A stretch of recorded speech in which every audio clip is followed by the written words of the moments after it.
Hello, do you suffer with a condition called lupus or systemic lupus erythematosus? Do you suffer with pains like arthritic joint pains from a rheumatoid arthritis or a juvenile RA type of situation? Do you suffer with fibromyalgia? Are you dealing with certain pains in your body that you go to different doctors and you don't get answers? And my name is Dr. Lonnie Herman, and I'm going to share with you today, this is a patient of ours, a pretty new patient. Her name is Shayla. She comes to my clinic from, I'm in Florida and she comes from Massachusetts. And we're just going to share her progress with you and help you understand that there is a way that you can really overcome your condition. And sometimes before we get into her results so far and her great response so far, is that sometimes it happens very rapidly and sometimes it's a slow process to be able to alleviate your condition.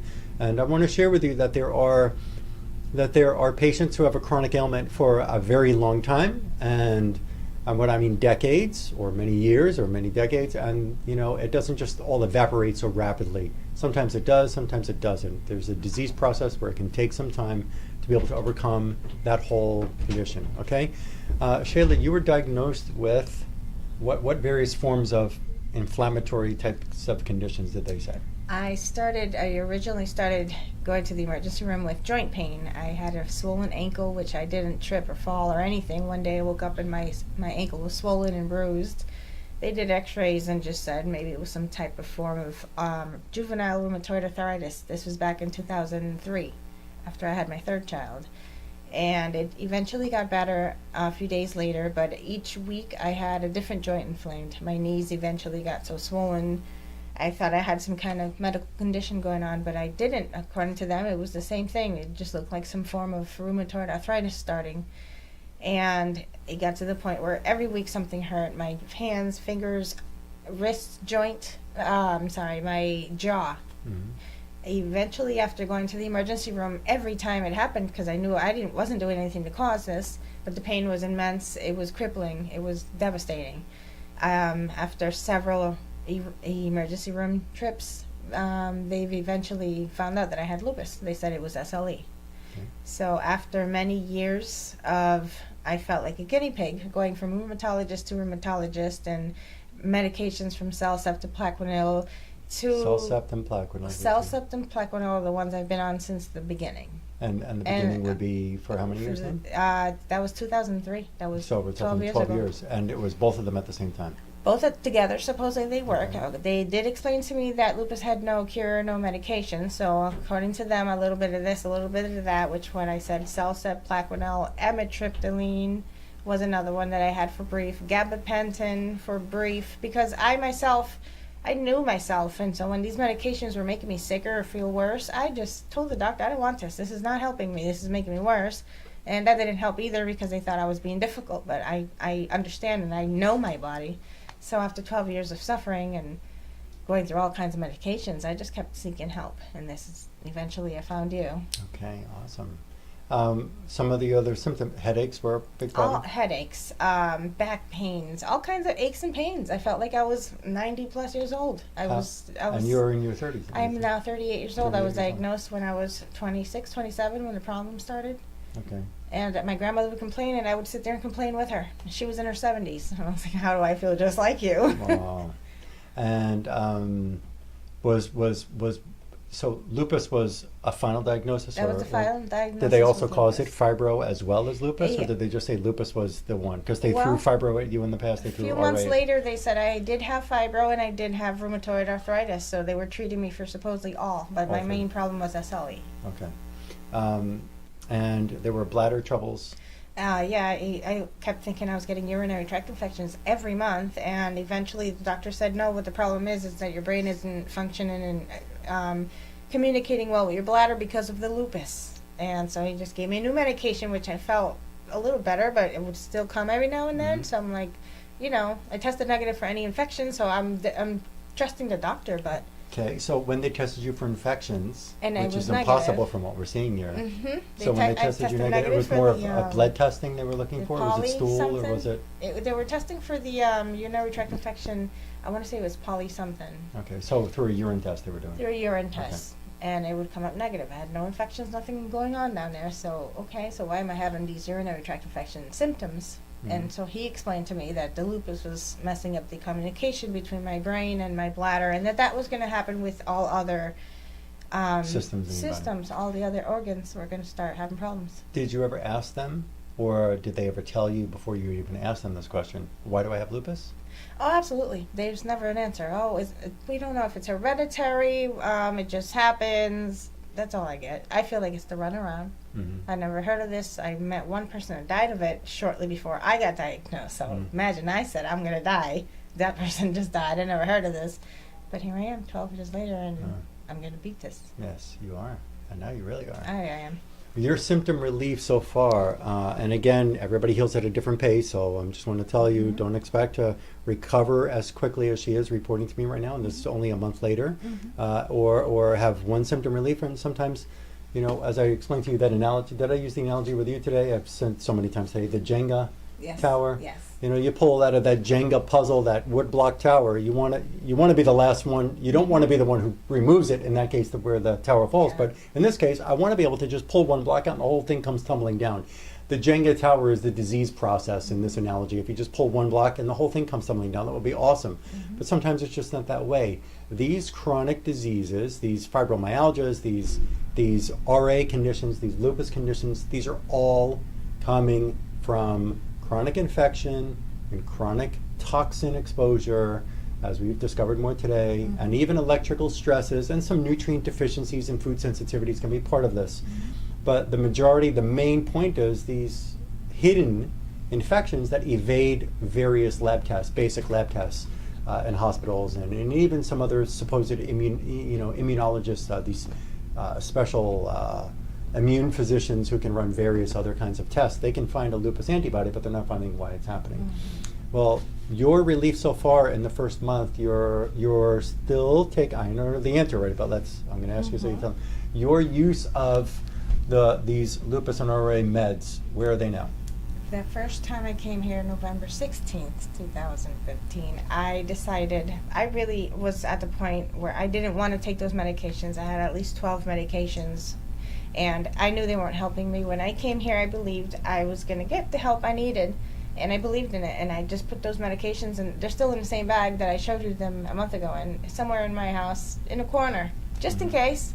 But I don't think I believe I don't need that, because that's never helped me before in 12 years. So since then, I've been still in the same bag, untouched. I have been doing 30 days. For the past 30 days. Untouched, and I am moving freely. I have no joint swelling the way that supposedly those medication will help reduce. Which they never help reduce. They never helped it. This comes and goes as my disease progressed or did whatever it did. No headaches. I wake up energized. I feel fine.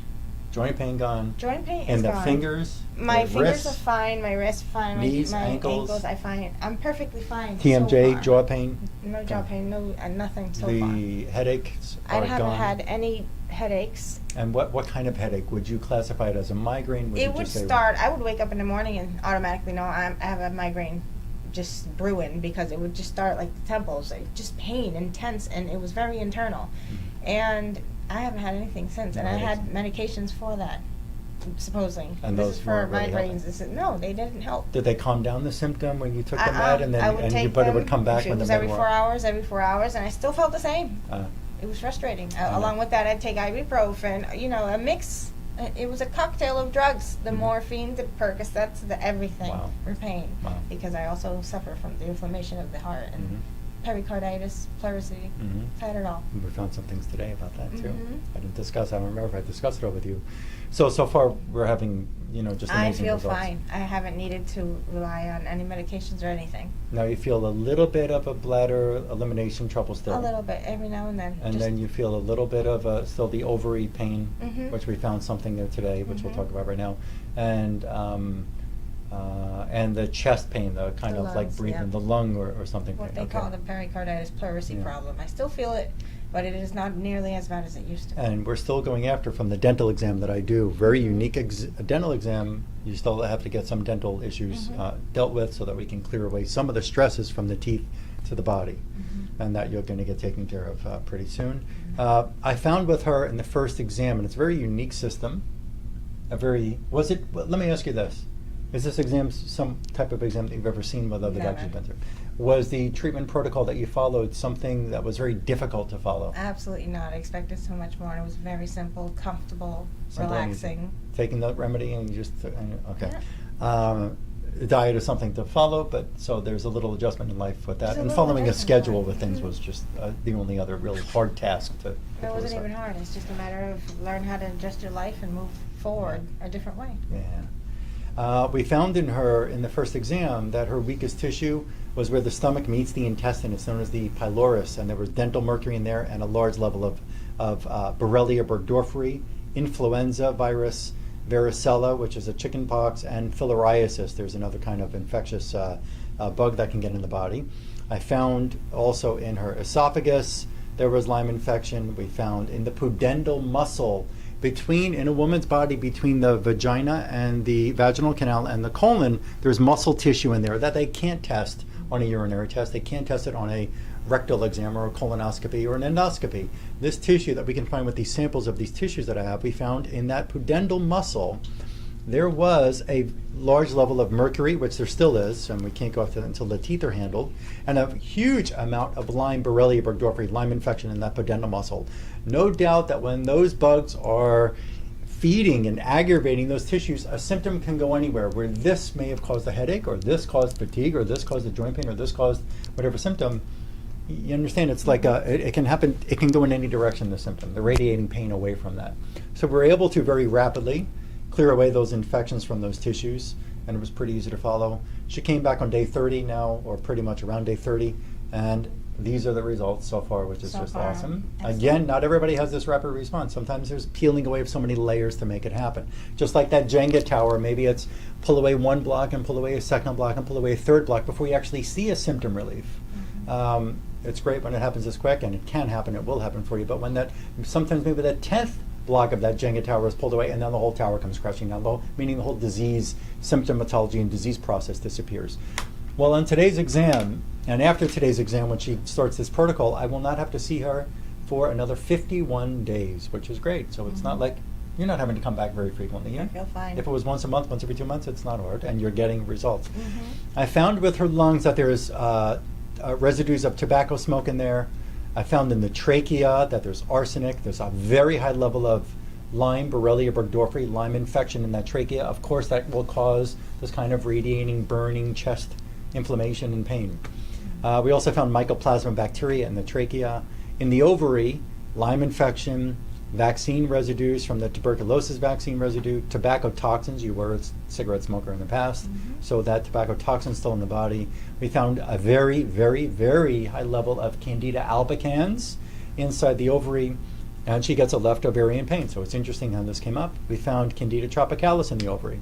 In the urinary bladder sphincter, you have in the urinary tract, you have your bladder, you have a bladder sphincter, you have your urethra, you have your ureter, you have your urethra sphincter, you have a ureter sphincter, you have a kidney, that whole kidney, urine bladder tract area. That urinary bladder sphincter, she has tobacco toxins. I smoked it here, it went into my lungs, but it still got down to the bladder somehow. And Lyme infection. So also in the uterus, there's tobacco smoke and there's a Lyme infection in there.